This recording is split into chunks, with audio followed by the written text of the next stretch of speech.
October in Boston brings that particular kind of cold that seeps into your bones before you realize it's happening, the kind that makes you walk faster without meaning to, hunching your shoulders against wind that cuts through cheap fabric like it's not even there.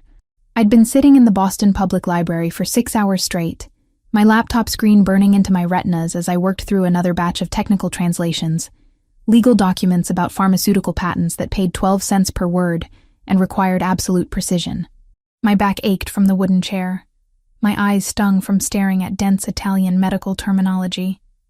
But I couldn't afford to stop. Not when the monthly payment on Dad's remaining medical bills was due in 5 days, and I was still $200 short. The library closed at 8, the fluorescent overhead lights flickering twice as a warning, before the librarian made her rounds, gently informing the stragglers that it was time to pack up. I saved my work, backed it up twice because paranoia had become second nature after losing an entire day's work to a corrupted file last month, and gathered my things into the canvas tote bag that had seen better days. The handles were fraying, the fabric stained with coffee from a spill 3 weeks ago, but it carried my laptop and notebooks, and that was all that mattered. Outside, the temperature had dropped at least 10 degrees since I'd entered that afternoon. My jacket, a thin olive green windbreaker I'd bought at a thrift store 2 years ago, did absolutely nothing against the October chill. I tucked my hands into my pockets and started the walk toward the subway station, calculating in my head whether I could afford the fare or if I should save the $2.50 and just walk the 40 minutes back to my kitchenette in Allston. The math wasn't encouraging. Walk it was. I'd made it maybe 3 blocks when I heard the crying, a sound that cut through the ambient noise of traffic and distant conversations, desperate and frightened in a way that made me stop, despite my exhaustion and the cold and my desire to just get home and collapse. An elderly woman stood on the corner of Beacon and Charles Street, right at the edge of Beacon Hill, where the historic brick townhouses gave way to more commercial buildings, and she was crying in a way that suggested complete disorientation, turning in slow circles as people streamed past her without stopping, without even slowing down, because this was Boston, and minding your own business was practically a sport. I shouldn't have stopped. I had my own problems, my own exhaustion, my own desperate situation.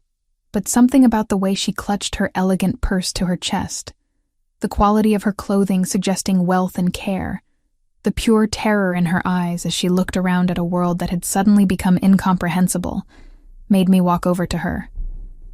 "Excuse me," I said gently, touching her arm so softly it was barely contact. "Are you all right? Are you lost?" She turned to me, and the relief that flooded her face was immediate and devastating. And then she started speaking in rapid Italian, words tumbling over each other so fast I had to focus completely to catch them.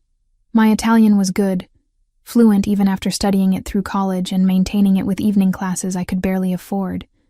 But she was speaking with a thick regional accent that took me a moment to place. Somewhere north, maybe Milan or Como. "Ma'am," I said carefully, switching to Italian myself, letting the language flow naturally despite how exhausted I was. "Breathe, you're safe. Tell me what happened." Her name was Bianca, she told me between gasps and tears, and she'd been walking with her son.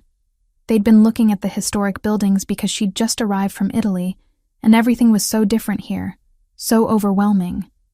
And then he'd taken a phone call and stepped away, and she'd seen something. A shop window, maybe. And when she'd turned around, he was gone. She couldn't remember his phone number. Couldn't remember the address of where they were staying. Couldn't remember anything, except that she was lost, and everything was wrong, and she needed to find her son. The rain started then. Just a light drizzle at first, but quickly building into something more substantial. Cold drops that plastered my hair to my head, and made Bianca's tears indistinguishable from rainwater. I took off my jacket without thinking and draped it over her shoulders. It was inadequate, but better than nothing, and opened my cheap convenience store umbrella to hold over both of us. "What's your son's name?" I asked, keeping my voice steady and calm, even though I was shivering now in just my thin sweater. "Do you remember what he looks like?" "We can ask people if they've seen him." "Christopher," she said, the English name sounding strange with her accent. "Alto, dark hair. He's so handsome, my Christopher. But I don't remember. She was getting agitated again, her breathing becoming rapid and panicked, and I recognized the signs of a possible anxiety attack or worse.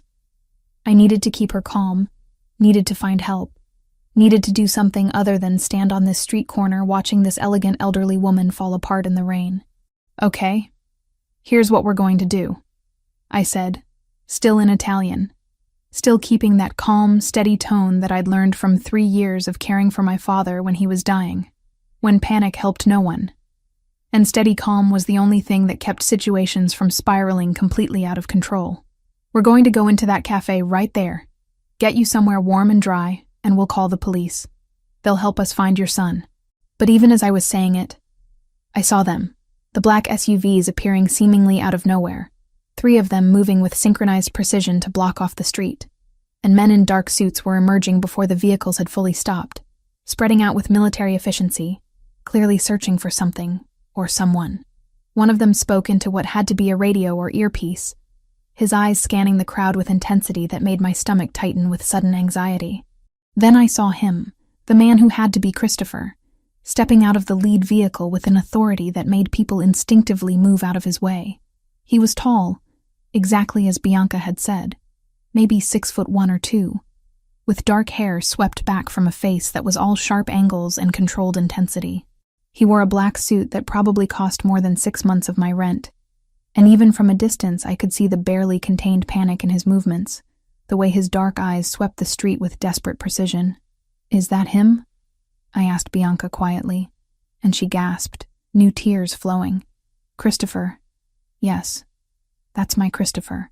The men in suits had spotted us, or rather spotted Bianca, and they were converging on our position with speed that was frankly intimidating. I instinctively stepped slightly in front of Bianca. Not that I could actually protect her from anything, but the movement was automatic, protective. Christopher Ravellini, because that had to be who he was, reached us first, and up close he was even more striking and more terrifying.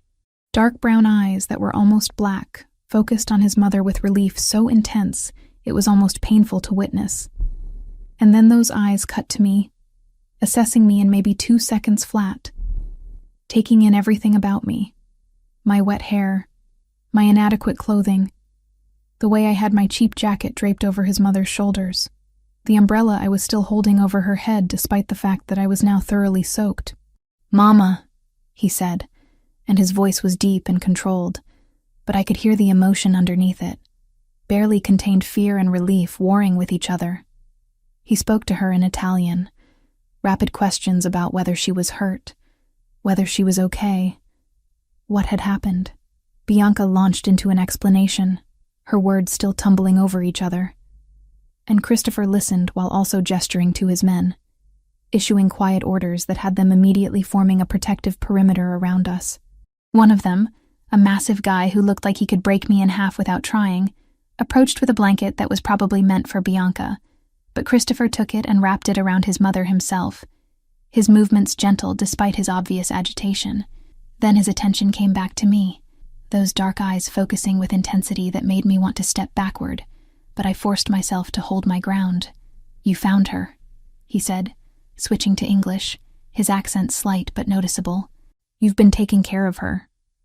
It wasn't really a question, but I nodded anyway. She was lost and upset. I just stayed with her until you could find her. He studied me for another long moment, and I felt uncomfortably aware of how I must look, soaked and shivering, obviously broke based on my clothing, clearly exhausted from a long day of work. Whatever he saw made something in his expression shift, though I couldn't quite interpret what. "You speak Italian," he said. "I studied in Florence. I work as a translator. What's your name?" "Hannah. Hannah Mitchell." He repeated my name quietly, like he was memorizing it, then reached into his jacket and pulled out a leather wallet, extracting what looked like a business card. "I need to get my mother home and warm, but I want to thank you properly for what you've done tonight. Please, take this." The card was heavy cream cardstock with just a phone number embossed in dark gold lettering. No name, no company, nothing else. I stared at it, unsure what I was supposed to do with it.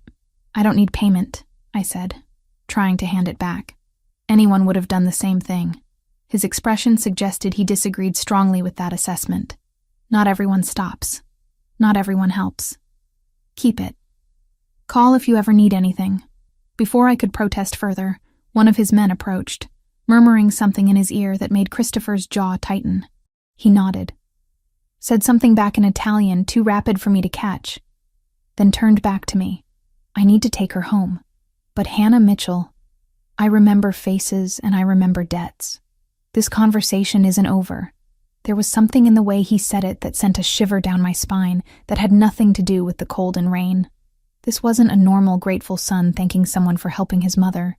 This was something else. Something that felt loaded with implications I didn't fully understand. Christopher helped Bianca into the vehicle himself, taking my jacket from her shoulders and handing it back to me with a nod that might have been respect, or might have been dismissal.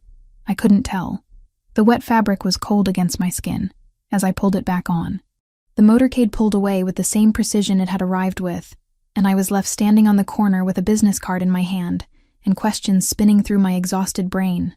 I looked down at the card, at the single phone number with no context, then tucked it carefully into my pocket and started walking toward the subway station.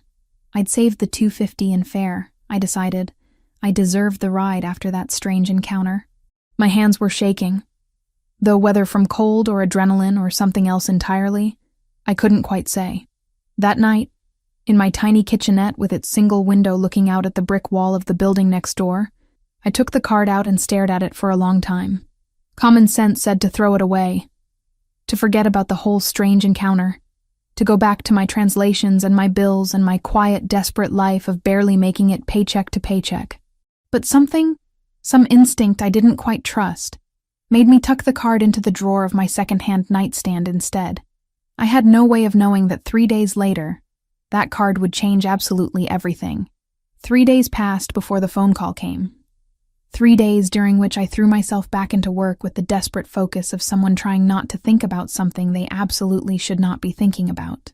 I took on extra projects, stayed up until 2 a.m. translating technical manuals about industrial equipment, drank too much coffee and ate too little actual food, and tried very hard not to look at the cream-colored business card sitting in my nightstand drawer. Tuesday afternoon found me hunched over my laptop in a coffee shop in Cambridge, working through a contract dispute between an Italian textile manufacturer and an American distributor, when my phone rang with a number I didn't recognize. I almost let it go to voicemail because unknown numbers were usually either spam or bill collectors, and I wasn't in the mood for either. But something made me answer on the 4th ring. Hello? Miss Mitchell? The voice was female, older, with an accent that was distinctly Italian, but softened by years of speaking English. My name is Lucia Ferraro. I'm calling on behalf of the Ravellini family regarding a potential employment opportunity. My heart did something complicated in my chest. I'm sorry. I'm not sure what you mean. Mr. Christopher Ravellini was very impressed with how you helped his mother last week. He has a proposition for you, if you'd be willing to meet and discuss it. Her tone was professional, businesslike, giving away absolutely nothing about what this proposition might entail. What kind of proposition? It would be better discussed in person. Would you be available tomorrow morning, say 10 o'clock? I can send a car to collect you. Every instinct I had developed over 26 years of life screamed that this was a terrible idea, that I should politely decline and forget I ever met Bianca Ravellini and her intense son, that nothing good could come from getting involved with people who traveled with armed security and gave out business cards with no names on them. But the medical bills were piling up, my rent was late again, and my car had started making a noise that suggested expensive repairs in my near future. I can meet, I heard myself say. But I'll take the tea, just give me an address. There was a pause. Then she gave me an address on Mount Vernon Street in Beacon Hill that I immediately recognized as one of the most expensive neighborhoods in Boston. 10 o'clock, Miss Mitchell. Please be punctual. The next morning, I stood outside a 4-story brick townhouse that probably cost more than I would earn in my entire lifetime, with its black iron railings and pristine window boxes still holding the last autumn flowers. The whole street looked like something out of a historical postcard, cobblestones and gas lamps and buildings that dated back to when Boston was barely more than a colonial port town. I checked the address 3 times before finally climbing the stone steps and pressing the doorbell. The woman who answered was in her 50s, with silver-streaked dark hair pulled back in a neat bun, and an expression that suggested she'd seen everything and was not easily impressed. She looked me over quickly, taking in my best attempt at professional clothing, black pants that I'd had since college, and a gray sweater that was at least clean and unwrinkled, and nodded once. "Miss Mitchell." "I'm Lucia. Please, come in." The interior of the house was quietly magnificent in a way that made my throat tight. Not ostentatious or showy, but everything was quality, from the hardwood floors that gleamed with care to the artwork on the walls that looked like actual originals rather than prints. The staircase curved upward in an elegant spiral, and through an open doorway I could see a living room with furniture that was probably older than my grandmother. "Mr. Ravellini will join us shortly," Lucia said, leading me through the house toward the back. "He's finishing a business call. In the meantime, you can meet Mrs. Bianca." We entered a sunroom that faced a small private garden, and there was Bianca, sitting in a comfortable chair by the window with a book in her lap, looking far more composed than she had 3 nights ago in the rain. She looked up when we entered, and her face transformed with recognition and delight. "The kind girl," she said in Italian, setting her book aside. "You came. Christopher said you would come." I crossed to her, taking the hand she offered, and replied in Italian. "How are you feeling, ma'am?" "Better than when we last met, I hope." "Much better, thanks to you." She squeezed my hand gently. "Sit with me. Tell me about yourself while we wait for my son." Lucia brought tea, real tea in a porcelain pot with cups that matched, and I sat with Bianca and answered her questions about where I'd learned Italian, about my time studying in Florence, about my work as a translator. She was sharp and engaged when focused, asking intelligent questions and laughing at my stories about navigating Italian bureaucracy as a foreign student. But I noticed the moments where her attention would drift, where she'd pause mid-sentence as if forgetting what she'd been saying, where confusion would flicker across her face before she oriented herself again. "Mama, are you interrogating my guest?" The voice came from the doorway, and I turned to find Christopher Ravellini standing there, somehow even more imposing in his own home than he'd been on that rainy street. He wore dark slacks and a white shirt with the sleeves rolled to his elbows. Less formal than the suit he'd worn before, but no less intimidating. Those dark eyes found mine immediately, holding my gaze with intensity that made me want to look away, and simultaneously made it impossible to do so. "Just getting to know her," Bianca replied with a smile. "She's lovely. You should keep her."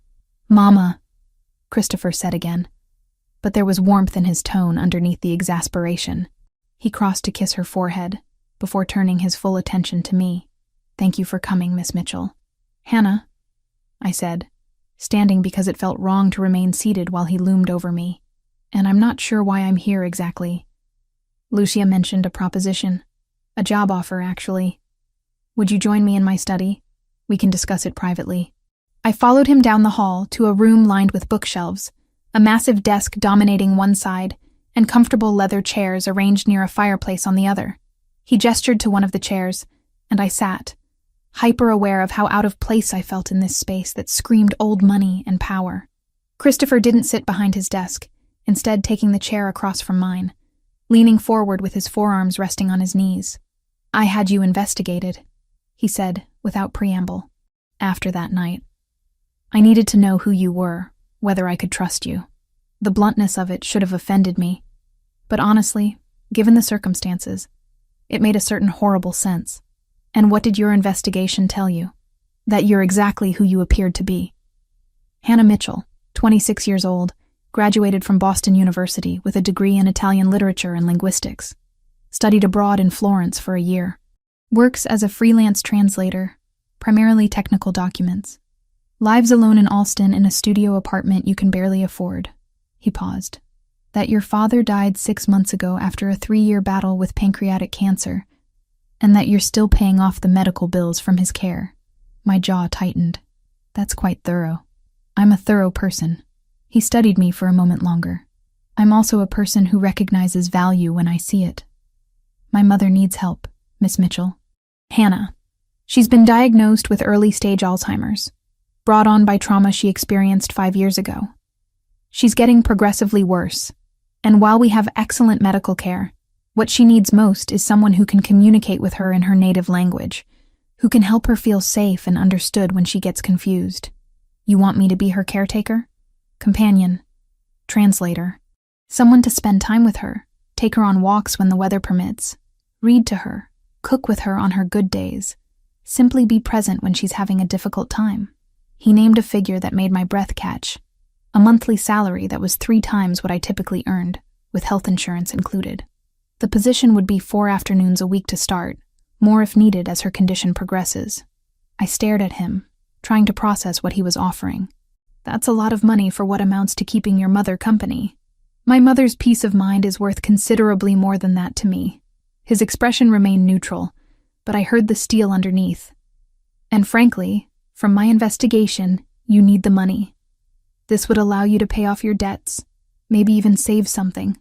All I'm asking is that you be kind to an elderly woman who's frightened and confused more often than not these days. Why me specifically? There must be professional caregivers, people with actual training in dealing with Alzheimer's patients. We've tried professionals. 5 different ones over the past year. She doesn't connect with them, doesn't trust them. But she responded to you immediately, felt safe with you. That's not something I can hire through an agency. I looked down at my hands, thinking about the pile of past due notices on my tiny kitchen counter, about the conversation I'd had yesterday with the hospice facility still sending bills for my father's final weeks, about the fact that I'd been eating ramen and peanut butter for 2 weeks because I couldn't afford much else. This job would solve all of that, would give me breathing room I hadn't had in years. What's the catch? I asked, looking back up at him. There's always a catch with offers this good. Something that might have been respect flickered in his dark eyes. Smart. The catch is that you'd be working in my home, which means you'd be exposed to my world. I have security for good reasons. You'd need to sign a comprehensive NDA, agree to background checks, understand that discretion is not optional. What you see and hear in this house stays in this house. What exactly would I be seeing and hearing? The question came out before I could stop it, and his expression hardened slightly. Nothing that would require you to lie to authorities, if that's what you're asking. But I'm a private person with a complicated business, and I value my family's privacy absolutely.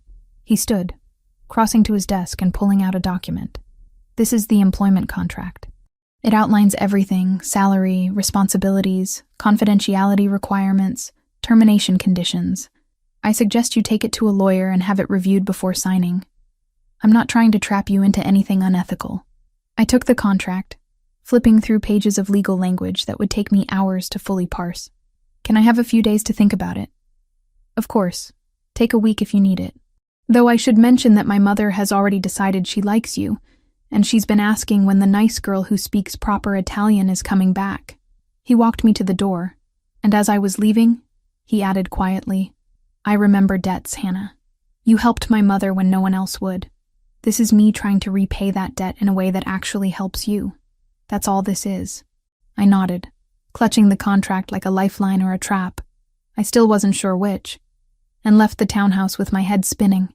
I spent the rest of that day reading every word of the contract, making notes, researching what I could about Christopher Ravellini, and finding mostly nothing, just vague references to various business interests and a few society page photos from charity galas, where he appeared in expensive tuxedos looking appropriately wealthy and bored.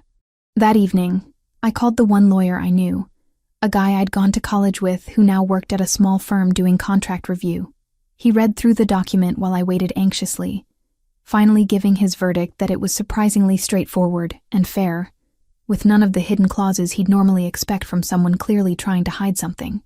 The NDA was comprehensive but not unusual for a high-net-worth individual. The salary was generous but not suspicious, and the termination clause actually favored me more than the employer.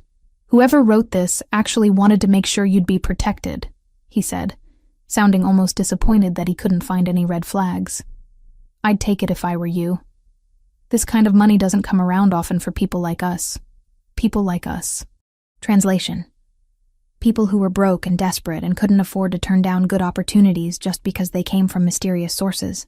I thanked him for his time, paid his reduced rate with money I really didn't have to spare, and sat in my apartment staring at the contract for another hour.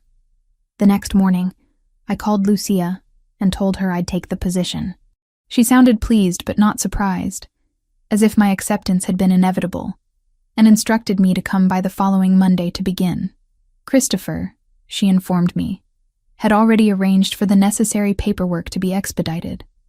And just like that, I stopped being a struggling freelance translator barely scraping by, and became something else entirely, though I wouldn't understand exactly what that something else was until much later, when it was far too late to walk away.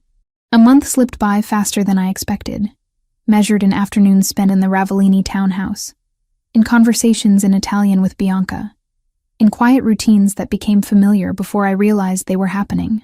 Monday, Tuesday, Thursday, and Friday, I would arrive at 10 in the morning and stay until 4 in the afternoon. 6 hours that felt simultaneously like minutes and years depending on what kind of day Bianca was having.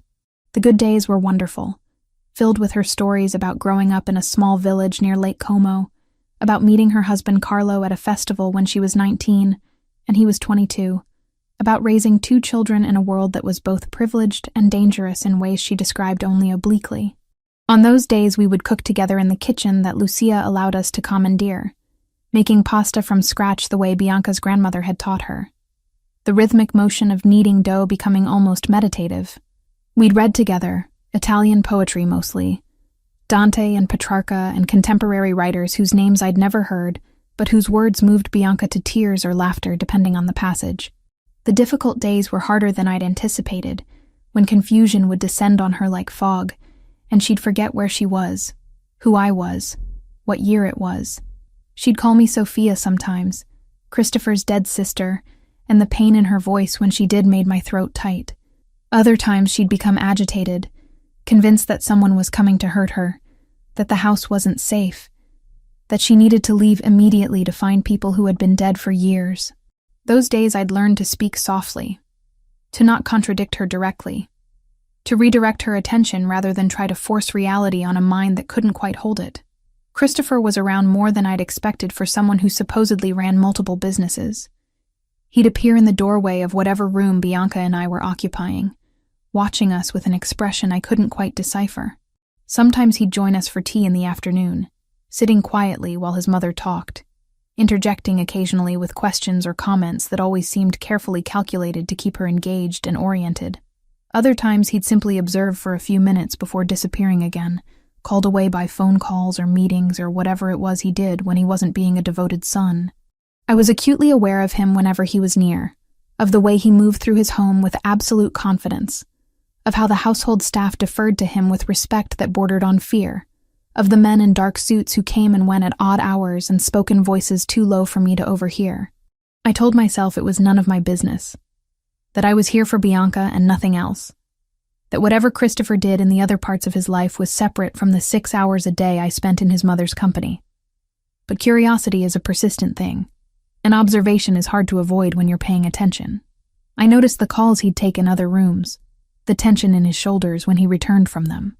I noticed the way Lucia would sometimes close doors quickly when I approached certain parts of the house. I noticed the security cameras everywhere, the alarm system that was far more sophisticated than necessary for a residential property, the fact that the windows were thicker than normal glass should be. The dinner happened on a Thursday evening in late November, nearly 5 weeks after I'd started working for the Ravellinis. Christopher had mentioned earlier in the week that he'd be hosting some business associates and asked if I'd mind staying later than usual to keep Bianca company, as the gathering might upset her. I'd agreed without much thought, figuring I'd just rid to her in her room upstairs, while whatever meeting was happening downstairs concluded. What I hadn't anticipated was that Bianca would have one of her worst episodes while the house was full of dangerous-looking men in expensive suits. It started during dinner, which Lucia had prepared and served to the guests in the formal dining room, while Bianca and I ate in the smaller breakfast room off the kitchen. Bianca had been fine initially, chatting about a television program she'd watched that afternoon. But halfway through the meal, she'd suddenly gone quiet, her fork frozen halfway to her mouth, her eyes distant and unfocused.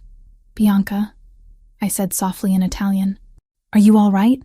They're here," she whispered, her voice taking on a quality I'd never heard before, hollow and terrified. "They've come for us. They've come to finish what they started. No one's here except family and friends. I tried to reassure her, reaching across to touch her hand. You're safe. Christopher is right downstairs. But she was already standing, pushing away from the table so violently that her chair toppled backward, the crash loud in the quiet room. We have to go. We have to run. They'll kill us all, just like they killed Sophia. There was so much blood, so much. I couldn't stop it. I couldn't save her. She was spiraling into full panic, her breathing coming in gasps, tears streaming down her face as she backed toward the door. I moved slowly toward her, keeping my voice calm and steady, even as my heart raced. Bianca, listen to me. Sophia's gone, yes, but you're safe now. Christopher made sure you're safe. Lies, she spat, the vehemence shocking coming from someone usually so gentle. All lies. Everyone lies. Everyone betrays. They said we'd be protected, and then they shot her. They shot my baby girl. She lunged for the door leading to the main part of the house, and I had no choice but to follow, catching up to her in the hallway, just as she was heading toward the dining room where Christopher and his guests were meeting. I could hear voices from behind the partially closed door, speaking in Italian, discussing something about territories and shipments and consequences that sounded ominous even out of context. Bianca, wait! I tried again, but she pushed past me with surprising strength for a woman her age. She burst into the dining room and I followed helplessly, my stomach dropping as I took in the scene. Christopher sat at the head of a long table, surrounded by perhaps 8 men, all of them going silent as Bianca entered, all eyes turning to assess the interruption. The atmosphere in the room was thick with tension. I'd interrupted something important, and possibly dangerous. Traditori! Bianca screamed, pointing at the men around the table. Betrayers, all of you. You promised protection and delivered death. You took my daughter, my Sophia, my beautiful girl. And for what? For power? For money? For your endless wars? Christopher was on his feet immediately, his face a mask of control, even as I saw the pain flickering underneath. Mama, these men had nothing to do with Sophia. Come, let's go upstairs. But Bianca was past hearing reason, lost in memories that were 5 years old, but playing out in her mind like they were happening now. I saw them. I saw the car. I saw the bullets. I saw my daughter die, and all you did was stand there covered in her blood, doing nothing, saving nothing. The words hit Christopher like physical blows, his composure cracking just slightly, just enough for me to see the devastating guilt underneath. The men around the table looked uncomfortable, shifting in their seats, clearly unsure how to handle this breach of whatever formal protocol governed their world.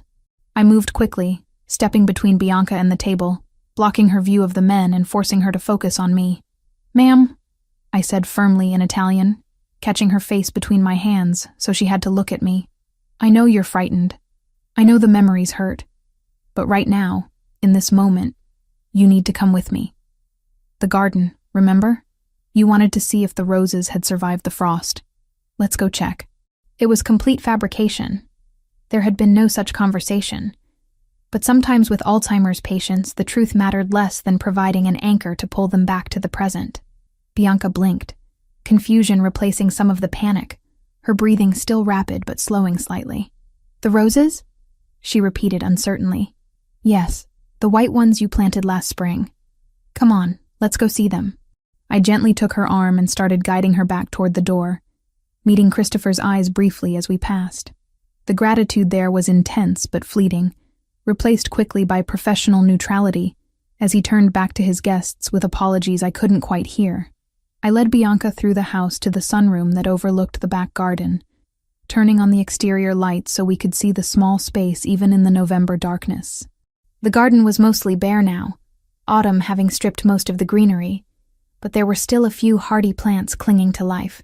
Tell me about Sophia, I said quietly, once Bianca had calmed somewhat, sitting beside her on the cushioned bench.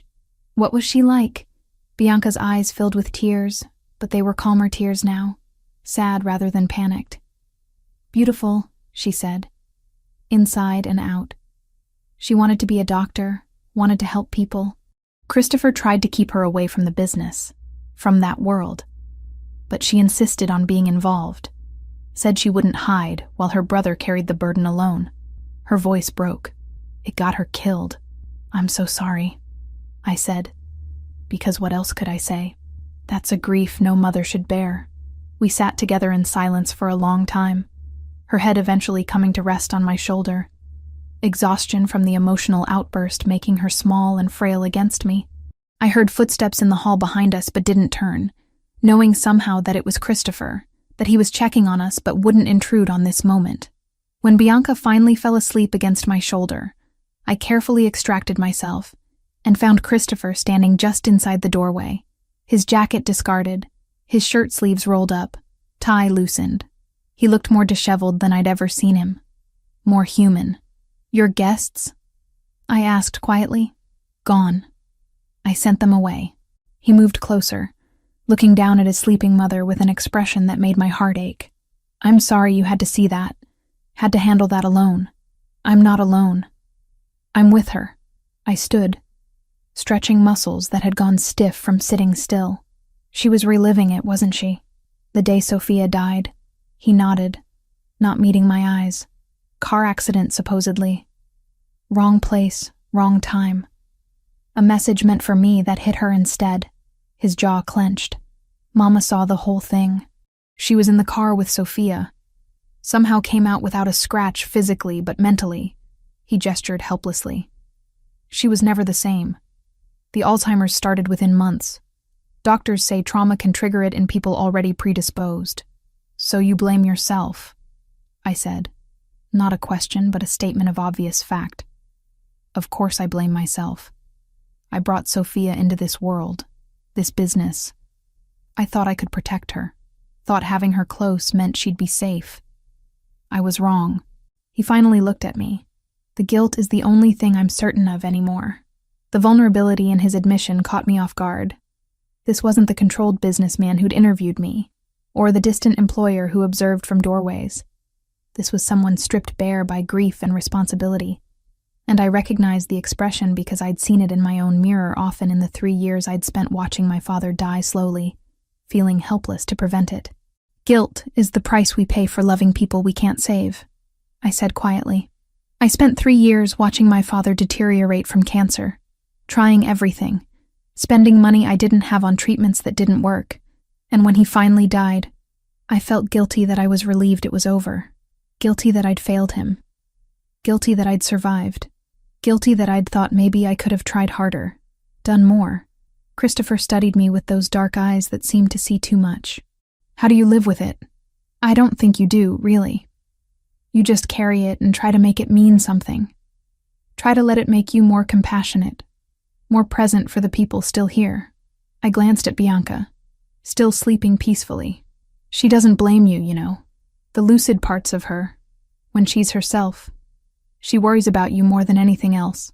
Worries that you're destroying yourself with this guilt. She said that? Not in those words. But it's there, in how she talks about you. She's proud of you, Christopher. Scared for you, but proud. He was quiet for a long moment, then surprised me by sitting down on the bench where I'd been.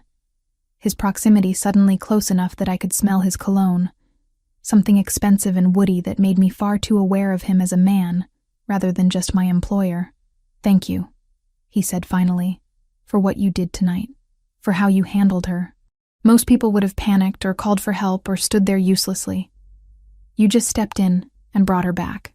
It's what you're paying me for, I said, trying to keep things professional even as my pulse quickened from his nearness.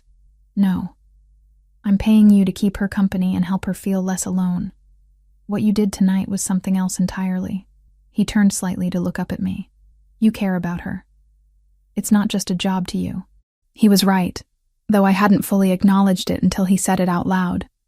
Somewhere in the past 5 weeks, Bianca had stopped being just my employer's mother and had become someone I genuinely cared about, someone whose good days made me happy and whose bad days broke my heart.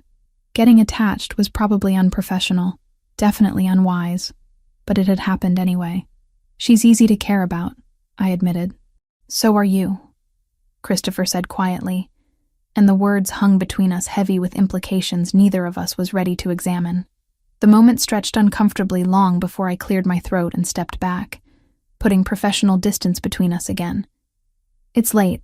I should probably head home. I'll have someone drive you. I can take the tea, it's fine. It's nearly midnight, and you're a woman alone. You'll let someone drive you home, or I'll do it myself. The authority in his tone made it clear this wasn't negotiable. In the end, one of his security men drove me home in one of those black SUVs that screamed money and danger, and I spent the entire ride thinking about the way Christopher had looked at me in that garden room, about the vulnerability he'd shown, about the fact that I'd called him Christopher instead of Mr. Ravellini, and he hadn't corrected me. I was starting to realize that somewhere along the way, the boundaries between employer and employee, between professional and personal, had begun to blur in ways that should probably concern me more than they did. But as I lay in my narrow bed in my cramped apartment that night, I found I couldn't quite regret the blurring, even knowing it was probably the beginning of something I wasn't prepared for.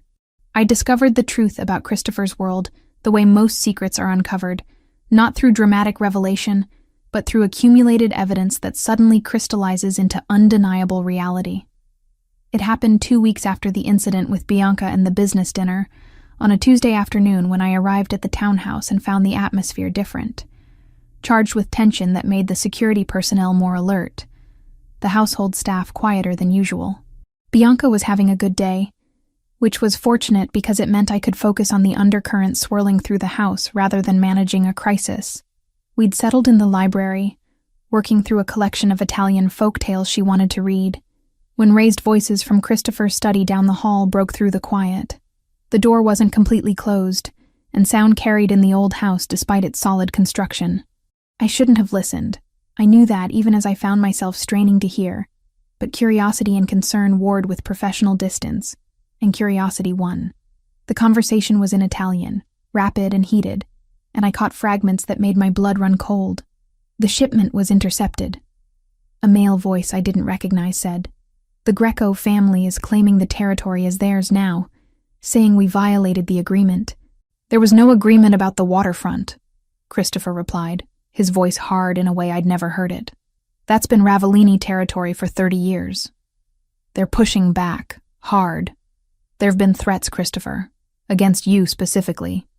Let them threaten. They know what happens when threats become actions." Another voice chimed in, younger, more agitated. "We need to respond now. Make an example. Show them we're not backing down." "And start a war that gets more people killed?" Christopher's voice cut through sharply. "I've had my fill of bloodshed, thank you. We'll handle this strategically, not emotionally." The word bloodshed echoed in my mind as Bianca asked me a question about the story we'd been reading, and I had to force myself to focus, to answer coherently while my thoughts spun. I'd known, intellectually, what Christopher probably was. The NDA and the security and the careful way people treated him had all pointed in one obvious direction. But knowing abstractly, and hearing it confirmed in stark terms about territories and threats and violence were entirely different things. When the meeting broke up 20 minutes later, I heard multiple sets of footsteps heading toward the front door, voices lowering to murmurs I couldn't make out. Bianca had dozed off in her chair, the book fallen into her lap, and I sat frozen trying to process what I'd overheard, and what it meant for me to continue working here. Christopher found me like that, still sitting beside his sleeping mother, staring at nothing while my mind raced. He appeared in the library doorway, and I knew immediately from his expression that he was aware I'd heard at least part of the conversation. His face was carefully neutral, but tension radiated from him in waves. "Hannah," he said quietly. "Can we talk? Privately?" I glanced at Bianca, unwilling to leave her alone even though she was sleeping peacefully. "Lucia is right outside," he added. "She'll stay with Mama while we speak." I followed him to his study, my heart pounding, unsure whether I was about to be fired or warned or something worse. He closed the door behind us and gestured to one of the leather chairs. But I remained standing, needing the small assertion of control. "You heard," he said. "Not a question. Some of it. The walls aren't as thick as you probably think they are." He nodded, moving to the window that overlooked the street, his back to me. "And now you're frightened. Of me. Of this house. Of what being here means. Are you involved in organized crime?" The question came out blunter than I'd intended, but I was tired of dancing around obvious truths. "That's a complicated question with an even more complicated answer." He turned to face me, and the expression on his face was tired, older somehow than his 32 years. My family has been part of a certain world for 3 generations. My grandfather built an empire through means that were sometimes legal and sometimes not. My father maintained it, expanded it. When he died, the responsibility fell to me. That's not an answer. Yes, he said flatly. I run an organization that operates outside the law in many of its activities. Import, export, protection, gambling, other ventures I won't detail because you don't need that knowledge for your own safety. Does that satisfy your need for honesty? My mouth went dry. Hearing him confirm it so directly made it real in a way that suspicion never had. Why tell me this? Why not just fire me and have me sign more NDAs? Because you deserve the truth, and because I won't insult your intelligence by continuing to pretend you haven't figured out what I am. He moved closer, not threateningly, but with intensity that made me want to step back even as I held my ground. I'm not a good man, Hannah. I've done things that would horrify you if you knew details. I've hurt people. I've ordered actions that resulted in deaths. I've built power on a foundation of fear and violence. But, he paused, as if gathering his thoughts carefully, everything I do, every decision I make, is calculated to protect the people under my care. My mother, my organization, the neighborhood businesses that rely on us. And now, whether you like it or not, you became part of this world the moment you helped Mama that night in the rain. And more so when you accepted this job. I need you to understand that while you're under my roof, while you're connected to my family, you're safer than you've ever been in your life. But I also need you to understand that there are people out there who would hurt you to get to me if they knew you mattered. Do I? I asked, the words out before I could stop them. Matter, I mean. Something flickered in his dark eyes. More than is probably wise for either of us. The admission hung between us, heavy with implications I wasn't ready to examine. I crossed to one of the chairs and sat down, because my legs felt suddenly unsteady. I should quit. Pack my things and walk away, and pretend I never met your family. You should, he agreed. That would be the smart thing, the safe thing. But you won't. How do you know? Because you're not someone who walks away when things get complicated. You spent 3 years caring for a dying father, when you could have placed him in a facility and gone on with your life. You stopped to help lost elderly women in the rain when everyone else just walks past. You stay with my mother through her worst episodes, instead of calling for help and stepping back. He leaned against his desk, arms crossed. You see people who need something and you help them, even when it costs you. It's who you are. He wasn't wrong, and I hated that he'd read me so accurately. This is different. This is dangerous. Life is dangerous. You could get hit by a bus tomorrow. At least here, you'll be protected. Protected from threats that only exist because I know you. I shot back. Fair point. He studied me for a long moment. What do you want to know? I'll answer any questions you have within reason. I had 100 questions, but one rose to the surface above all others. The people who killed Sophia. Was that because of your world? His face went carefully blank. Yes. Rival family sending a message. They meant to kill me, got her instead. Mama witnessed it, saw her daughter die in front of her, and that trauma triggered the rapid progression of her Alzheimer's. So you blame yourself for that too. I blame myself for bringing her into this life in the first place. Sophia wanted to be involved, wanted to help run the legitimate businesses, wanted to prove she wasn't just a sheltered daughter. I thought keeping her close meant I could protect her. I was wrong. His voice was flat, emotionless in the way of someone who'd felt too much and had to shut it down to function. And the people who did it? Dealt with. Something cold and final in those 2 words made it clear exactly what dealt with meant. I should have been terrified, should have run for the door and never looked back.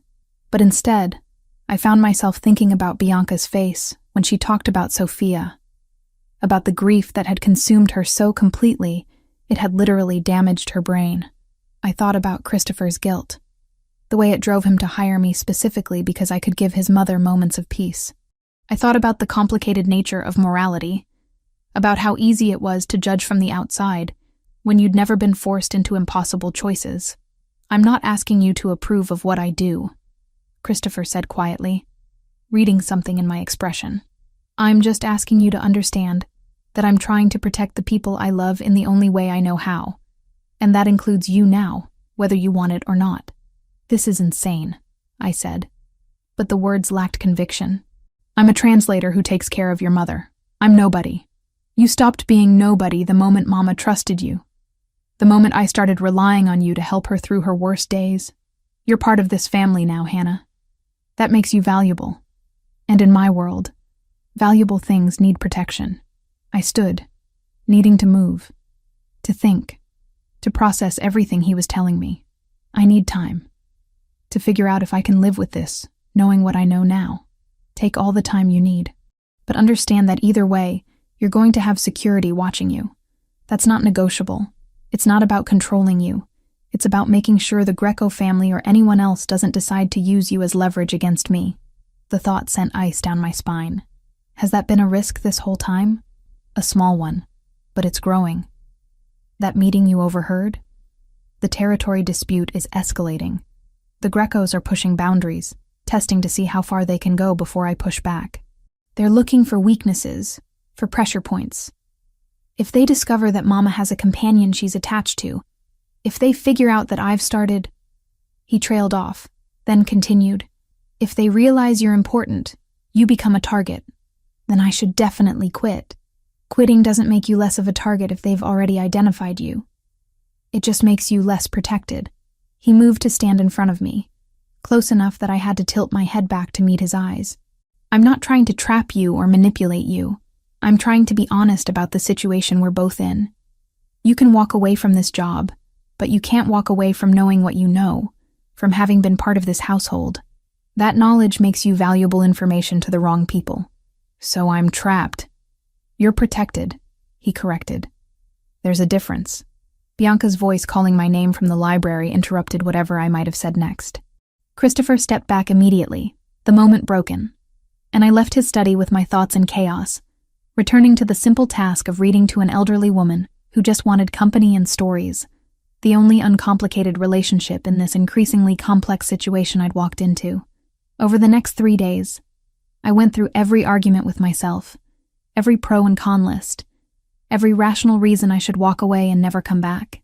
But in the end, I kept thinking about Bianca's smile when I arrived each afternoon, about the way her confusion cleared when she heard Italian spoken with genuine affection, about how she'd grip my hand during her bad days, like I was an anchor to reality. And I thought about Christopher, about the guilt that drove him, about the impossible weight of responsibility he carried, about the brief moments of vulnerability he'd shown me when the mask slipped, and I saw the man underneath the power. 3 days after our conversation, I arrived for my Tuesday shift and found Christopher in the hallway, clearly waiting for me. I'm staying, I said before he could speak. But I need you to promise me something. What? If I'm in danger? If this situation with the Greco family or anyone else gets worse, you tell me. No more keeping me in the dark thinking it's protection. I deserve to know what I'm walking into. He studied me for a long moment, then nodded slowly. That's fair. You have my word. And one more thing. You said I matter to you more than is wise. I need to know what that means. The question hung between us in the quiet hallway, both of us aware that answering it would change everything, would cross a line that maybe shouldn't be crossed between employer and employee, between protected and protector. It means, Christopher said finally, his voice low and intense, that I'm falling for you, Hannah, despite knowing it's complicated and dangerous, and probably a terrible idea for both of us. It means that somewhere between watching you care for my mother and listening to you read Italian poetry and seeing your compassion even when you have every reason to walk away, I started wanting you in my life for reasons that have nothing to do with Mama's needs and everything to do with my own. The admission should have terrified me, but instead it felt like a key turning in a lock, opening something I'd been trying to keep closed. Because the truth was, I'd been falling too, against all logic and common sense, drawn to the complexity of him, to the man who could be ruthless in his business but tender with his mother, who carried crushing guilt but still tried to protect everyone around him. This is a bad idea, I said. Terrible, he agreed. I barely know you. I'm not sure anyone really knows me. but you've seen more of the real me than most people ever do. I should have said no, should have maintained those professional boundaries, should have remembered that he was a criminal, and I was just a woman trying to survive in a world that had suddenly become far more complicated than it should be. But I'd spent 3 years watching my father die, months barely scraping by, years putting everyone else's needs before my own wants. Okay, I heard myself say. Okay, I'm falling too, despite knowing it's complicated and probably a disaster waiting to happen. But yes, I'm falling for you too. The look that crossed Christopher's face was pure relief, mixed with something deeper. Hunger, maybe, or hope. He reached out slowly, giving me time to pull back, and cup my face in his hands, his touch gentle despite the obvious strength in those fingers. This changes things, he said quietly. I know. You're going to see sides of my world you won't like. There will be moments when you question this decision. I'm already questioning it. He smiled then, a real genuine smile that transformed his usually serious face. At least you're honest about it. Then he kissed me, and whatever rational objections I had left dissolved in the heat of it, in the way his mouth moved against mine with barely contained intensity, in the way my body responded like it had been waiting for exactly this moment. When we finally broke apart, both breathing hard, I could hear Bianca calling from the sunroom. Duty calls, I said, my voice shakier than I wanted it to be. Tonight, Christopher said. After Mama's asleep. Have dinner with me. A real conversation, just us. I nodded, not trusting my voice, and went to take care of Bianca, my mind reeling from everything that had just happened, from choices made and lines crossed, from falling into something that felt inevitable and terrifying, and somehow exactly right despite all the reasons it shouldn't be. The weeks that followed my admission to Christopher felt like living in 2 parallel worlds that somehow coexisted without fully touching. In one world, I was Hannah Mitchell, companion to an elderly woman with Alzheimer's, reading Italian poetry in sunlit rooms, cooking traditional recipes, taking careful walks through the Beacon Hill streets when Bianca was having good days.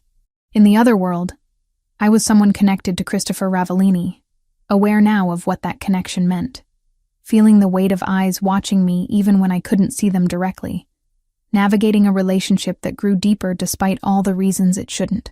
Christopher and I were careful, discreet in ways that felt both necessary and frustrating. We'd stolen moments together after Bianca went to bed.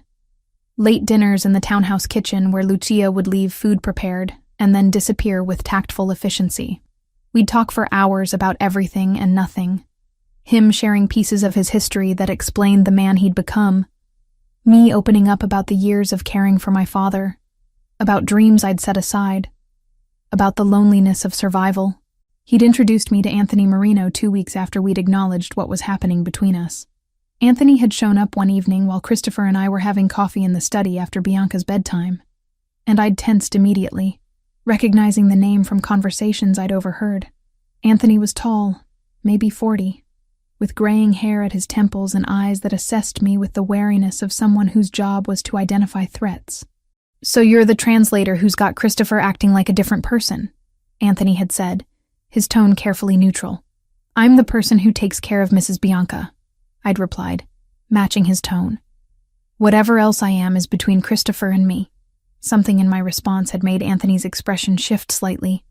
Respect, maybe, or at least acknowledgement that I wasn't going to be intimidated easily. He'd turned to Christopher with a slight smirk. "You picked someone with a spine. That's new. Careful," Christopher had warned. But there was affection underneath the warning. "Hannah doesn't take well to being discussed like she's not in the room." Over the following weeks, Anthony had become a semi-regular presence when I was around, initially watching me with that careful assessment, gradually relaxing into something that felt almost like acceptance. He'd shown up one Tuesday afternoon when I was walking Bianca through the garden and had fallen into step beside us, making conversation in surprisingly fluent Italian that delighted Bianca. "He's testing me," I'd said to Christopher later that night, making sure I'm not going to panic or do something stupid. "He's protecting me," Christopher had corrected. "Anthony's been with me since we were teenagers. He's seen what happens when people get close to me and can't handle the reality. He needs to know you're not going to break under pressure." "And what's his verdict?" He thinks you're either remarkably brave or remarkably stupid, and he's not sure which yet. But he likes you, which is significant. Anthony doesn't like many people. The relationship with Christopher continued to develop in those stolen hours, careful touches that became bolder, conversations that became more intimate, the inevitable progression of two people drawn to each other despite complicated circumstances. We hadn't crossed certain lines yet, both of us aware that doing so would change things irrevocably, but the tension between us was constant and electric. Then the surveillance started, and everything shifted into sharper focus. I noticed it first on a Thursday afternoon, 3 weeks after I'd told Christopher I was staying despite knowing the truth. I was leaving the townhouse, heading toward the T-station to go home, when I caught sight of the same dark sedan I'd seen parked on the street that morning. Different location, but same car, same tinted windows. I told myself it was paranoia, that Boston was full of dark sedans, that I was seeing patterns that weren't there. But the next day, the car was there again. And this time, I saw someone inside taking photos with a camera that had a lens too long for casual photography. My stomach dropped and I pulled out my phone immediately, calling Christopher, even though I'd normally wait until I was off the clock to contact him. "There's someone watching me," I said, without preamble when he answered. "Dark blue sedan, Massachusetts plates. They've been here 2 days in a row and they're taking pictures." "Where are you right now?" His voice went immediately sharp, focused. "Just left the house, walking toward Charles Street." "Go back inside. Now. Don't look at the car. Don't acknowledge you've noticed. Just turn around and come back." I did as he said, my heart pounding, aware now of how exposed I was on the street, how vulnerable. The townhouse door opened before I reached it, one of Christopher's security men there to usher me inside quickly, and suddenly the house that had felt comfortable and safe felt like a fortress under siege. Christopher appeared within minutes, having clearly been somewhere nearby, his expression controlled, but his eyes hard with anger that wasn't directed at me. He pulled me into his study and closed the door, then immediately made a call, speaking in rapid Italian to someone, issuing orders about checking footage and running plates, and finding out who was watching his house. "How long?" I asked when he hung up. "I don't know yet, but we'll find out." He moved to the window, looking out at the street with the careful attention of someone cataloging every detail. "This is exactly what I was afraid of. The Grecos or someone else figuring out you matter. Maybe they're just watching the house generally, not me specifically. They waited until you left to start taking photos." His voice was flat, stating facts. "They're establishing your routine, learning your patterns. That's threat assessment, Hannah. They're deciding whether you're worth using." The words sent ice through my veins. "What do we do?" "You get security. Permanent, not just when you're here. Someone with you at all times when you're out of this house." He turned to face me. "And before you argue that it's too much or you don't need it, understand that this isn't negotiable." Not anymore. I wanted to argue, wanted to insist I could take care of myself, but the fear trickling through me won out over pride. "Okay, but I can't have obvious security following me everywhere. My neighbors will ask questions. Then they'll be discreet, but they'll be there." He came closer, his hand coming up to cup my face. "I won't let anything happen to you. I promise you that." "You can't promise that. You don't control everything." "No, but I control considerable resources, and every single one of them is now focused on keeping you safe." The intensity in his dark eyes was almost frightening in its absoluteness. "The Grecos want to push boundaries. They just crossed the wrong line." Within 24 hours, I had a security detail. 2 men who worked in shifts. Always there, but maintaining distance. Professional enough that I could almost pretend they weren't following me to the grocery store and library and back to my apartment. Christopher's people had also identified the surveillance team, confirmed they were working for Nicholas Greco, and the information had led to a tense meeting I wasn't privy to, but heard about secondhand from Anthony. Christopher sent a very clear message, Anthony told me one afternoon when we were both sitting with Bianca while she napped. "The exact wording isn't something you need to know, but the essence was that you're untouchable, and any move against you will be considered a declaration of war. That's going to escalate things, isn't it?" "Probably, but leaving it unaddressed would have been worse. Greco was testing to see if you were a weakness he could exploit." Christopher made it clear you're a line he won't allow to be crossed. The confrontation came a week later, in the form of information that a shipment of Christopher's had been intercepted at the docks, stolen by Greco's people in what was obvious retaliation. Christopher's mood that evening was dangerous. Controlled fury simmering underneath professional calm, and I watched him take call after call in his study, making decisions about responses and consequences in a language I was starting to understand too well. "You should go home," he told me that night after Bianca was asleep. "This is going to get uglier before it gets better." "That's exactly why I'm staying." I moved closer to where he stood by the window. "You said I matter to you." "That works both ways, Christopher. I'm not running just because things got complicated." He turned to face me, and the look in his eyes was raw with emotion he rarely showed.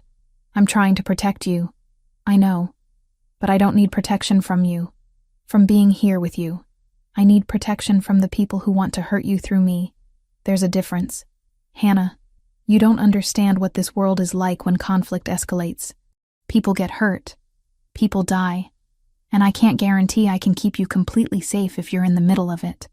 Then don't keep me in the middle of it," I said, the solution suddenly obvious. "You're worried about me being a target at my apartment, being vulnerable when I'm alone. So don't let me be alone." He stared at me. "What are you suggesting?" "I'm suggesting I stay here. Not forever, not permanently necessarily, but until this situation with Greco resolves. I'm here most days anyway with Bianca, and you have security, proper protection. It makes more sense than me going back to an apartment with just 2 guards who can't actually be with me inside. You're asking to move in. I'm asking for the practical solution to the problem you're trying to solve." I held his gaze. "Unless you don't want me here that much. I want you here too much," he admitted. "That's the problem. Once you're here, once you're part of this household completely, walking away becomes harder. For both of us. Maybe I don't want it to be easy to walk away." The admission hung between us for a long moment before Christopher closed the distance and kissed me. And it was different this time. Urgent and hungry and full of weeks of carefully maintained distance finally breaking. When we pulled apart, both breathing hard, his forehead rested against mine. "Stay," he said. "Move in. At least until this is settled. The guest room on the 3rd floor, it's yours. I'll have Lucia prepare it." "The 3rd floor?" I raised an eyebrow. "Where's your room?" "Also the 3rd floor. Different end of the hall." "That's very proper of you. I'm trying to maintain some semblance of boundaries while you're living under my roof, and technically still employed to care for my mother." But the heat in his eyes suggested boundaries were becoming increasingly theoretical. "What if I don't want boundaries?" His jaw clenched. "Hannah, if we cross that line, there's no going back to professional distance. You become mine in a way that goes beyond employment or protection. Are you ready for that?" The possessiveness in his tone should have alarmed me, but instead it sent heat through my body, want pooling low in my stomach. I'd spent 26 years playing it safe, being responsible, putting everyone else first. For once, I wanted to choose something purely for myself. Consequences be damned. "Yes," I said simply. Christopher's eyes darkened and he took my hand, leading me up the stairs to the 3rd floor, past the guest room he'd mentioned to a master suite at the far end that was all dark woods and masculine comfort. The door closed behind us, and then he was kissing me again, hands moving over my body with intent this time. No more careful restraint, and I gave myself over to it completely, to the heat and want, and the rightness of finally crossing this line we'd been dancing around for weeks. Later, lying tangled in his sheets with his arm around me and my head on his chest, listening to his heartbeat slow back to normal, I felt the weight of the choice I'd made. Moving in, sleeping with him, becoming his in the way he'd meant. It tied me to this world inextricably, but as his fingers traced idle patterns on my shoulder, and he pressed a kiss to the top of my head, I couldn't bring myself to regret it. "Tomorrow I'll have your things brought over," he said quietly, "and we'll need to have a conversation with Mama about you living here. Make sure she understands without getting confused. She'll be thrilled. She's been asking when I'm going to stay for dinner every night like family. You are family now." The certainty in his voice left no room for argument. Mine to protect, mine to care for. The Grecos want to test that? Let them. They'll learn exactly how far I'll go. The threat implicit in those words should have frightened me, but wrapped in his arms in the safety of his home, I found I trusted him to keep that promise, violence and all. I'd chosen this world, chosen him, and I'd face whatever came next with my eyes open and no regrets. Living in the Ravellini townhouse changed everything in ways both obvious and subtle. The morning routines became shared. Christopher and I passing each other in the hallway as he left for whatever business required his attention. Me heading downstairs to help Bianca with breakfast. Lucia adjusted to my permanent presence with efficiency that suggested she'd expected it all along, treating me with a deference that made me uncomfortable until I realized it wasn't about me personally, but about my relationship with Christopher. The tension with the Greco family escalated exactly as predicted. 2 days after I'd moved in completely, bringing the few possessions I owned from my apartment in Alston, Christopher received word that another shipment had been hit, this one significantly more valuable than the first. The response came in the form of closed-door meetings with Anthony and other men whose names I didn't know and didn't ask for, conversations conducted in voices too low for me to overhear even when I was in adjacent rooms. "It's going to get worse before it stabilizes," Anthony told me one afternoon, when we were both keeping Bianca company in the sunroom. She'd fallen asleep in her chair, exhausted from a morning of confusion and agitation, and Anthony had appeared with the quiet assumption that watching over her was now a shared responsibility. "Greco's pushing hard, testing boundaries. Christopher's been trying to handle it without direct retaliation, but there's a limit to how much territory he can lose before his own people start questioning his leadership." "What would direct retaliation look like?" I asked, not entirely sure I wanted the answer. Anthony gave me a look that suggested he was deciding how much honesty I could handle. "Nothing you need details about. But Christopher's been different since you came into the picture. More measured, more careful about consequences. The old Christopher would have already burned down half of Greco's operations. This Christopher is trying to find solutions that don't involve body counts. Because of me. Because you make him want to be better than what this life usually requires. Whether that's sustainable long-term? We'll see." He checked his phone, frowning at whatever message he'd received. "But right now, it's making things complicated. His men need to see strength. Greco needs to see consequences. And Christopher's trying to balance all of that with keeping you insulated from the worst of it." I thought about that conversation later that evening, when Bianca had her worst episode since I'd started working for the family. It began during dinner, which I'd been taking with her in the breakfast room, while Christopher met with associates in his study. One moment she was eating peacefully, the next she was standing abruptly, her chair falling backward with a crash that brought Lucia running. "They're here," Bianca gasped, backing toward the wall. "In the house, I can hear them. They've come to finish it, to kill us all like they killed my baby." I moved toward her slowly, keeping my voice calm. "Ma'am, no one's here except family. You're safe." But she was beyond hearing, lost in memories that were 5 years old, but playing out as present reality. She made for the door with surprising speed, and I followed, my heart sinking, as I realized she was heading toward Christopher's study, where the door was partially open, and I could see men gathered around the desk, papers spread out that probably contained information I shouldn't see. "Bianca, wait," I called, but she burst into the room before I could stop her. "Traditori," she screamed, the Italian word for traitors cutting through whatever conversation had been happening. "All of you, liars and killers, you promised protection and delivered death. You took my Sophia, my beautiful girl. You took her, and left me with nothing but blood and screaming." Christopher was on his feet immediately, his face a mask of control, even as I saw the pain flickering underneath, the guilt that never fully left him. The men around the desk had gone silent, clearly uncomfortable with this breach of the carefully maintained facade of business as usual. I stepped between Bianca and the men, blocking her view, forcing her to focus on me instead of whatever demons she was seeing. "Ma'am, look at me, just me. Do you know who I am?" Her eyes were wild, unfocused, but after a moment recognition flickered through. "Hannah?" "Yes, Hannah.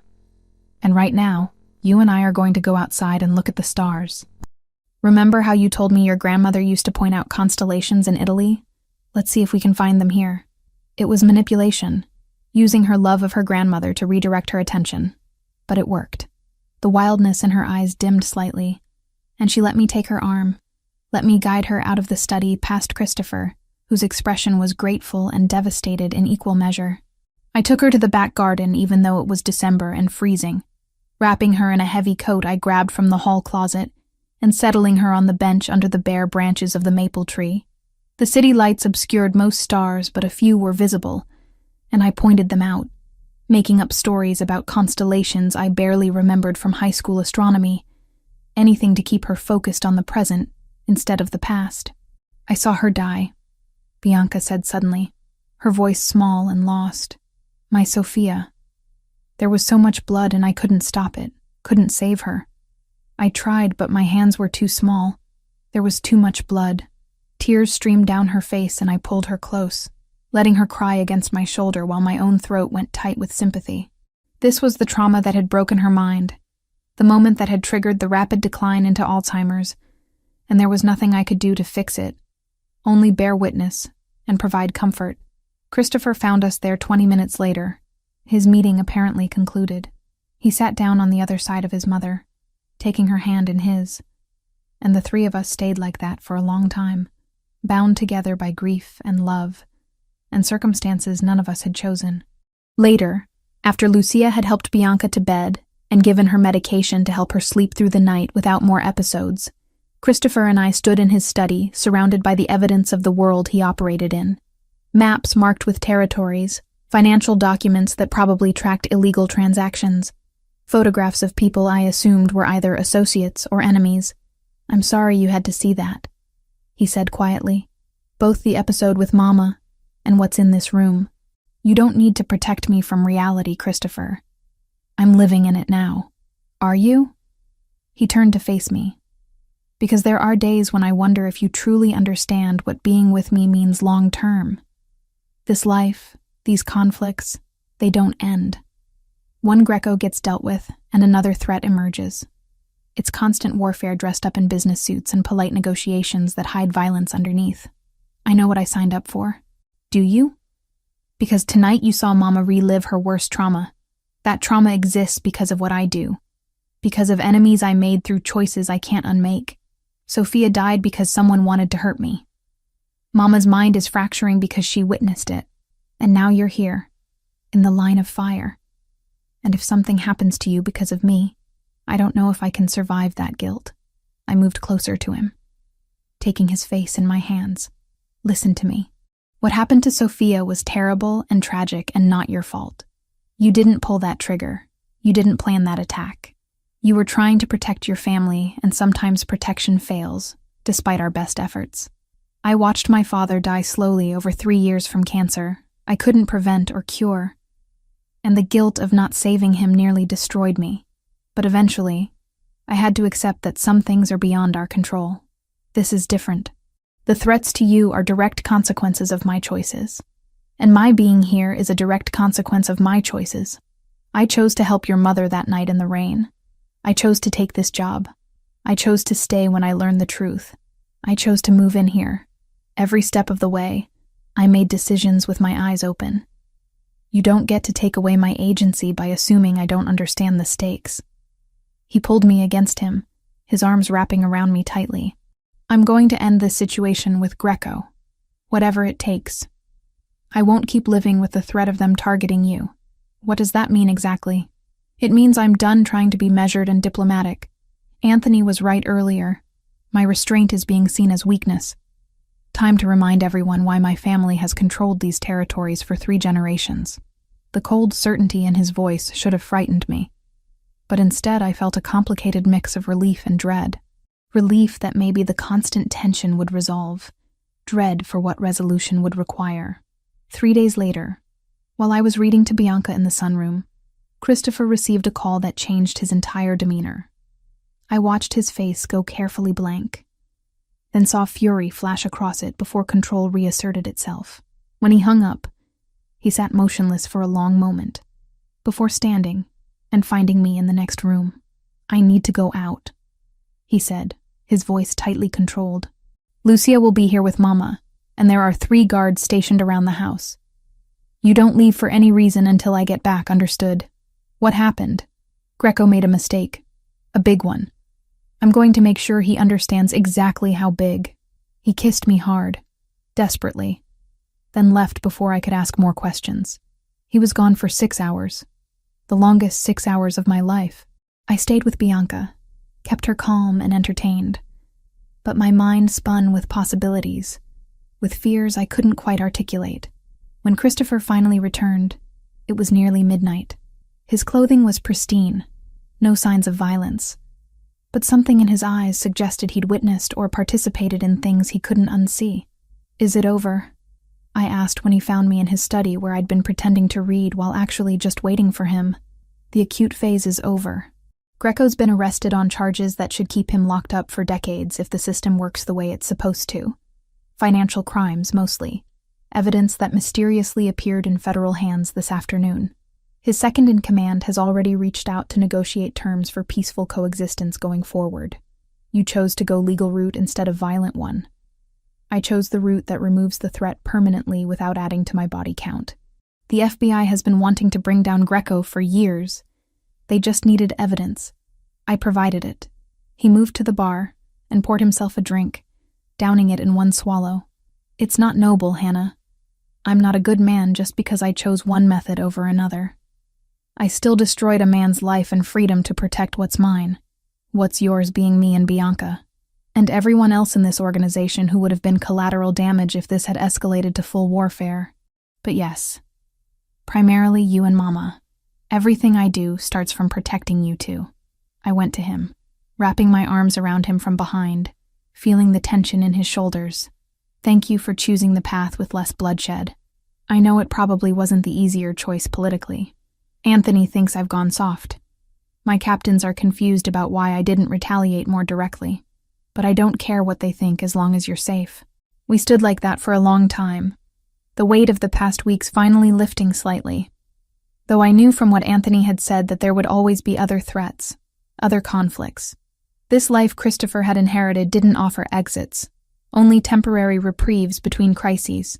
But for tonight, with his mother sleeping peacefully upstairs and the immediate threat neutralized, we could pretend that the world was simpler than it was, that love and protection were straightforward rather than complicated, that choices didn't carry consequences that rippled out in ways we couldn't always predict or control. "Come to bed," I said quietly. "Tomorrow will bring whatever it brings. Tonight we've earned some peace."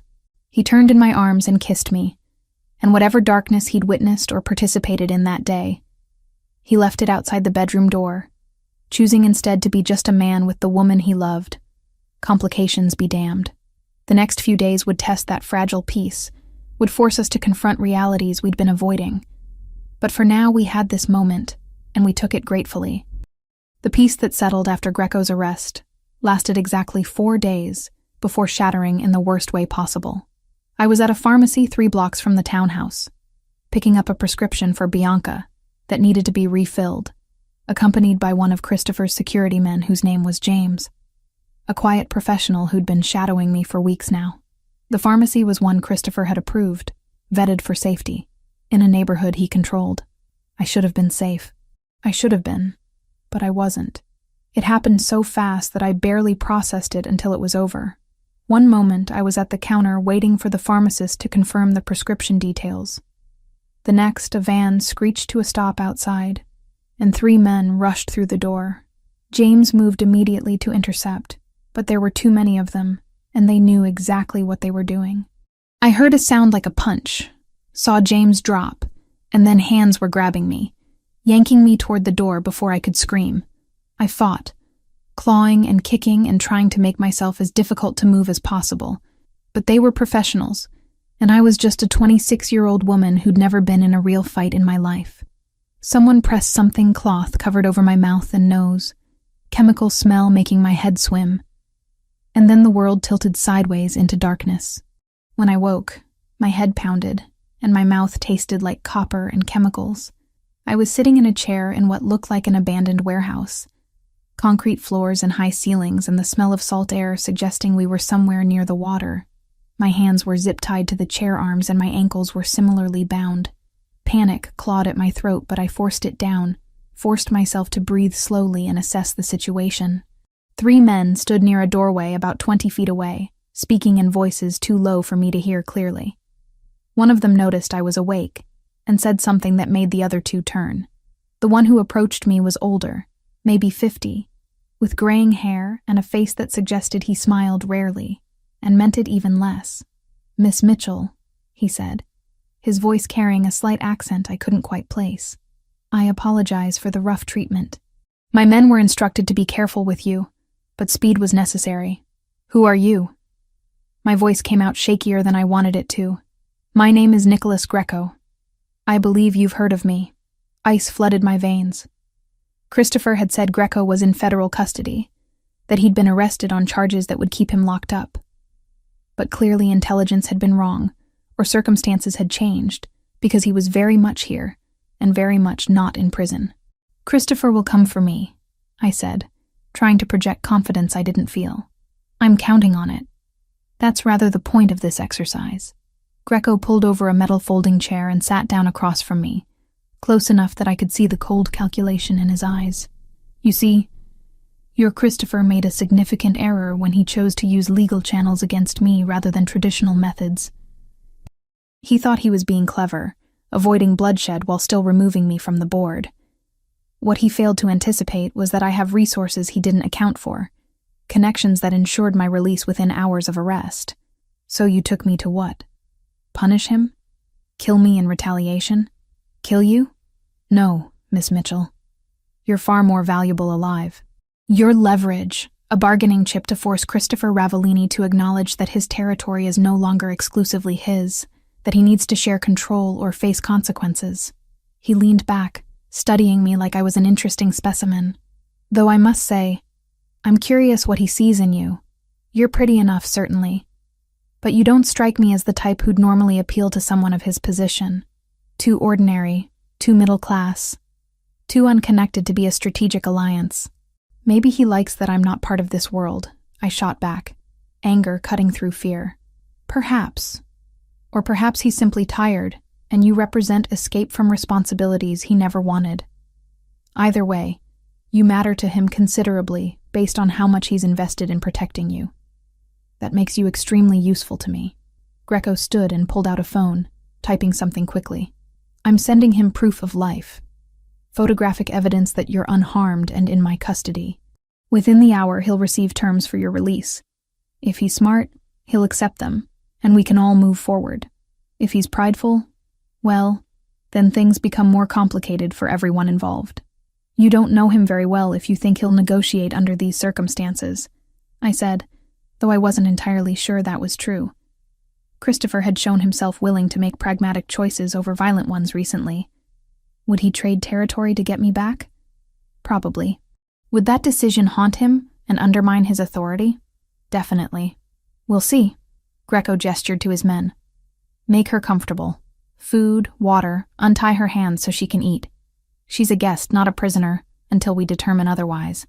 I was left alone after that. My hands freed though my ankles remained bound to the chair. One of the men brought me a bottle of water and a sandwich from somewhere, setting them on a crate within reach. The surreal normalcy of being offered lunch while kidnapped almost made me laugh, but I swallowed the hysterical sound and forced myself to eat because I needed my strength for whatever was coming. Hours passed. I had no way to track time exactly, but the light coming through high windows shifted from afternoon to evening to darkness. No one spoke to me directly, though I overheard fragments of conversations in Italian and English, enough to understand that Christopher had received the proof of life and had responded, though not in the way Greco expected. "He's not negotiating," one of the men said, sounding nervous. "He's threatening full-scale war if we don't release her immediately." "Let him threaten," Greco replied calmly. "He won't start a war that could get her killed. He cares too much." But Greco didn't know Christopher the way I was starting to. Christopher would absolutely start a war if he thought it was the only way to get me back safely. The question was how much time I had before that war arrived at this warehouse. The answer came sooner than I expected. Just past what I guessed was midnight based on how deeply dark it had become outside, I heard sounds in the distance. Shouts, then gunfire, brief and sharp. Greco's men scrambled to defensive positions, weapons appearing from nowhere, and I was suddenly very aware of how exposed I was, tied to a chair in the middle of a space that was about to become a battlefield. "Move her to the back room," Greco ordered, and 2 men grabbed my chair, carrying me awkwardly through a doorway into a smaller space with no windows. They left me there in darkness, punctuated only by the sounds of the assault happening somewhere nearby. The gunfire intensified, closer now, and I heard voices shouting commands in English and Italian. Then the door to my room burst open and I flinched, expecting Greco's men or worse. But instead it was Christopher, flanked by Anthony and 3 others I didn't recognize. Christopher's face when he saw me was something I'd never forget. Relief and fury and fear all fighting for dominance. He crossed to me in 3 strides, pulling a knife from somewhere and cutting the zip ties binding me to the chair. His hands shook slightly as he checked me for injuries, his touch gentle despite the violence happening around us. "Are you hurt? Did they touch you?" "I'm okay. Scared, but okay." "How did you find me so fast?" "I always know where you are." He helped me stand, my legs unsteady from hours of sitting. "There's a tracker in your phone, another in your watch, a third in the sole of your shoe." The moment James didn't check in, I knew something was wrong and activated all of them. "That's excessive. That's what kept you alive long enough for me to get here." He pulled me against him briefly, then released me to Anthony. "Get her to the car. I need to finish this." "Christopher, no," I started, but he was already moving back toward the main warehouse space where I could still hear sounds of conflict. Anthony's hand on my arm was firm. "Come on. He needs to know you're safe before he can focus on cleaning this up." I let Anthony lead me out through a side exit where several black SUVs were waiting, engines running. He put me in the back of one and climbed in beside me, and within seconds we were pulling away from the warehouse. I twisted in my seat, looking back at the building we were leaving behind, where Christopher was still dealing with Greco and his men in whatever way he deemed necessary. "Is he going to kill them?" I asked quietly. Anthony was silent for a moment. "Probably not all of them.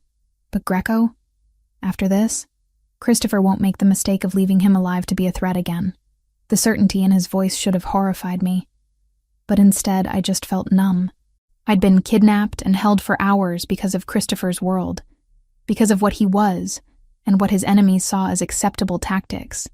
The reality of that life, of the constant danger, of the violence that lurked just underneath polite business transactions, crashed over me in waves. When we arrived back at the townhouse, Lucia was waiting, her face pale but composed.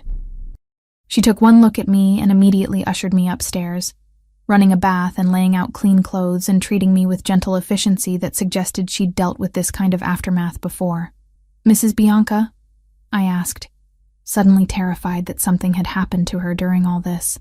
"Sleeping peacefully. She doesn't know anything happened. Mr. Ravellini made sure the house was extra secured before he went after you. And James is alive.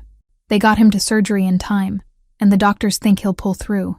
I soaked in the bath until the water went cold, trying to wash away the fear and helplessness and chemical smell from whatever they'd used to knock me out. When I finally emerged, wrapped in a robe Lucia had left, Christopher was in the bedroom waiting, pacing like a caged predator. He stopped when he saw me, his expression unreadable. "I'm sorry." "For what?" "For this being your life now. For you being taken because of me.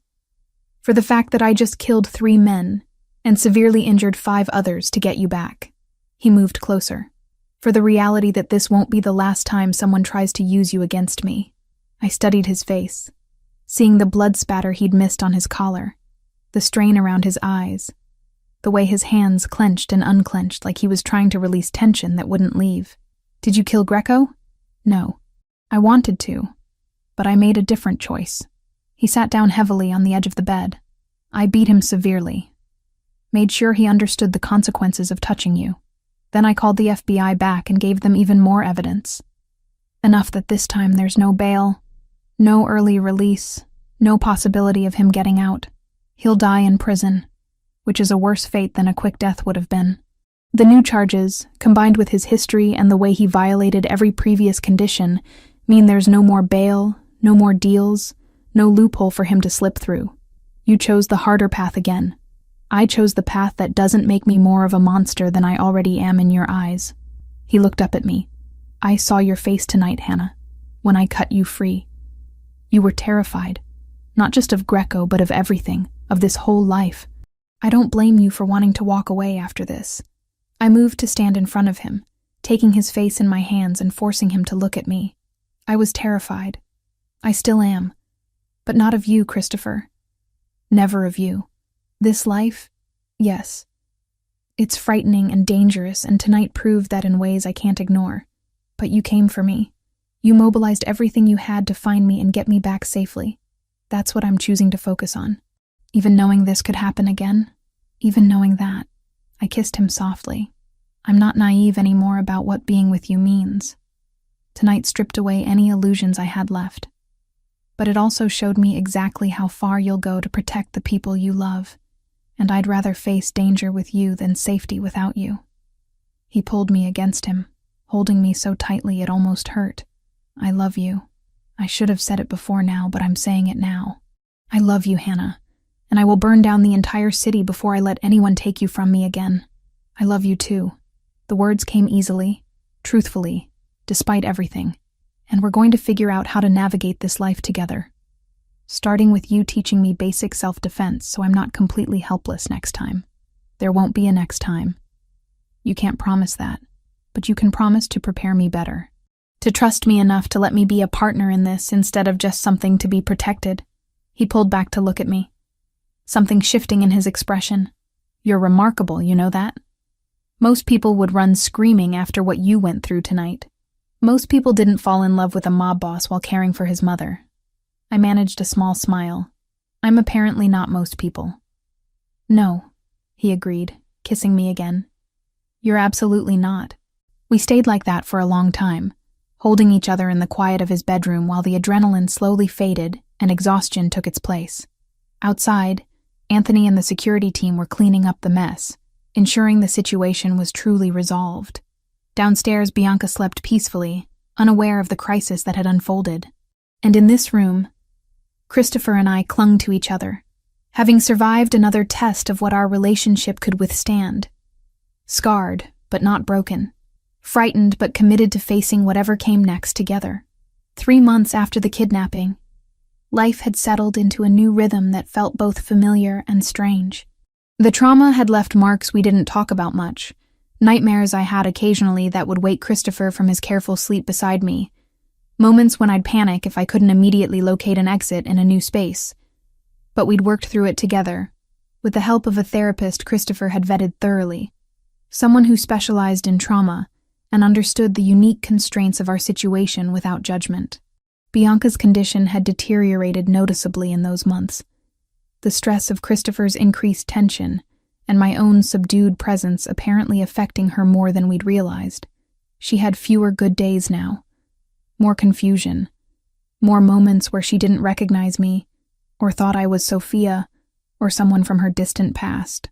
The doctors had adjusted her medications, but everyone acknowledged we were fighting a losing battle. Alzheimer's was progressive and irreversible, and all we could do was make her comfortable and ensure she felt loved through the decline. Christopher had changed too, in ways both visible and subtle. He'd started the process of transitioning some of his operations, moving money and investments into legitimate businesses, real estate developments, tech startups, venture capital. It was gradual, the kind of generational shift that would take years to complete fully. But the intention was clear. He wanted a life that wouldn't constantly endanger the people he loved, a legacy that didn't require his children, whenever they came, to inherit a world of violence and threat. You're doing this because of what happened to me, I said one evening, as we reviewed documents in his study, paperwork for a new investment in a clean energy company that was entirely above board. I'm doing this because I want a future that doesn't end with me in prison, or dead before I'm 50, he replied. The kidnapping just crystallized what I'd been thinking about for a while. This life my grandfather built, that my father maintained. It made sense in their time, but the world's different now. Law enforcement is more sophisticated. The old territorial boundaries don't hold the way they used to. Adapting or dying, and I choose to adapt. Your people must have opinions about this shift. Some do. Anthony supports it, thinks it's smart long-term planning. Others are less enthusiastic, prefer the old ways, but I'm still in charge, and they'll follow or they'll find themselves working for someone else. He set down the pen he'd been using to sign documents and pulled me into his lap. Besides, I have reasons to want a future that extends beyond the next territorial dispute. Reasons that involve you, and potentially a family, eventually. The casual mention of family made my heart skip. We'd been careful about birth control, both of us aware that bringing children into this world while it was still as dangerous as it had been would be irresponsible. But the idea that Christopher was actively planning for a time when that calculation might change felt significant. Eventually, I agreed, kissing him softly. When things are more stable, and your mother's situation has resolved one way or another. Bianca's decline hung over us like a shadow we didn't acknowledge directly, but both felt constantly. She was 64, not ancient, but the Alzheimer's was aggressive, and the trauma that had triggered it had done damage that couldn't be undone. The doctors had started conversations about what her final months might look like, about care options and pain management, and difficult decisions we'd have to make. Christopher proposed on a Tuesday afternoon in February, 5 months after I'd first helped his lost mother on that rainy street that felt like a lifetime ago now. We were in the garden despite the cold, Bianca wrapped in blankets and sitting between us on the bench, having one of her increasingly rare moments of complete lucidity. She'd been telling stories about Christopher as a boy, making him laugh with embarrassing anecdotes about his attempts to impress girls in middle school, when suddenly she turned to me with perfect clarity in her eyes. "You love my son," she said in Italian. "I do," I replied in the same language. "Very much. And he loves you. I can see it in how he looks at you, how he is when you're near. You've made him softer, better." She took my hand in her frail one. "Sophia would have liked you. She always wanted Christopher to find someone who saw past the family business to the man underneath. I wish I could have met her. She's watching, I think. Somewhere. And she approves." Bianca turned to Christopher, switching to English. "You should marry this girl before she realizes she can do better." Christopher laughed, but there was emotion underneath it. "Mama, that's not very romantic proposal advice. Romance is for young people. I'm old and dying. I can be practical." She squeezed both our hands. "Marry her, Christopher. Build a life that honors Sophia's memory by being different than what killed her. And give me grandbabies before I forget who they are." The bluntness of it, the acknowledgement of her own decline delivered with such matter-of-fact acceptance, made my throat tight.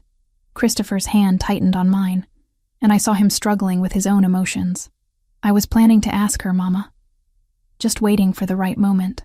This is the right moment. I'm here, I'm lucid, and I want to see you do it properly." Bianca looked at me with a small smile. "He bought a ring 3 weeks ago. It's in his desk drawer, third from the left, under the files about the shipping contracts. I saw it when I was looking for stamps." "Mama," Christopher said with exasperation and affection, "you're ruining my surprise. I'm ensuring I'm present for it. There's a difference." She settled back against the bench. "Now ask her before I fall asleep or forget what we're talking about." Christopher stood and pulled me up with him, and I realized his hands were shaking slightly, nervous in a way I'd never seen him. He didn't have the ring with him. It was apparently where Bianca had said, but he got down on one knee anyway right there in the frozen garden with his mother watching. "Hannah Mitchell, you walked into my life by helping someone you didn't know, showing kindness when everyone else just walked past. You've stayed despite learning truths that would send most people running. You've loved my mother and dealt with my world, and survived being kidnapped because of me. You've made me want to be better than what I was raised to be." His dark eyes held mine with intensity that made everything else fade away. "I love you more than I thought I was capable of loving anyone. Will you marry me?" "Yes," I said. The answer immediate and certain despite all the complications that came with it. "Yes, absolutely yes." He stood and kissed me, while Bianca applauded weakly from the bench. And for that perfect moment, everything was simple and right, and full of hope for a future we'd build together. We married 6 months later in a small ceremony at the townhouse.